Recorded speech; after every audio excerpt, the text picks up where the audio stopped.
Hello everyone, আসসালামু আলাইকুম। সবাই কেমন আছেন? আশা করি সবাই ভালো আছেন। আপনাদের দোয়ায় আমিও ভালো আছি। অনেক দিন পর চলে আসলাম আপনাদের মাঝে সেই নিউ একটা ভিডিও নিয়ে।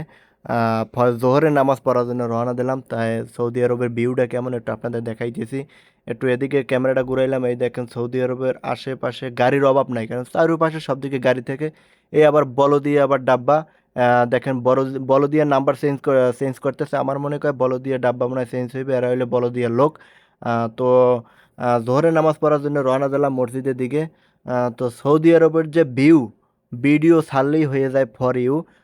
দেখেন সৌদি আরবের ভিউটা কিন্তু অসাধারণ, কিন্তু আমার ফোনের ক্যামেরা অতটা ভালো না যে আপনাদের পুরোটা সেট আপ আমি সুন্দরভাবে আকর্ষণীয়ভাবে দেখাবো, সেটা আমি দেখাতে পারতেছি না। এই মসজিদের কাছাকাছি চলে আসলাম, এই আমি যেখানে সবসময় নামাজ পড়ি। মসজিদের পাশে আবার এক সাদিকে আবার আপনার ফুড বিক্রি করতে আছে, বাংলাদেশের এক সাদিক।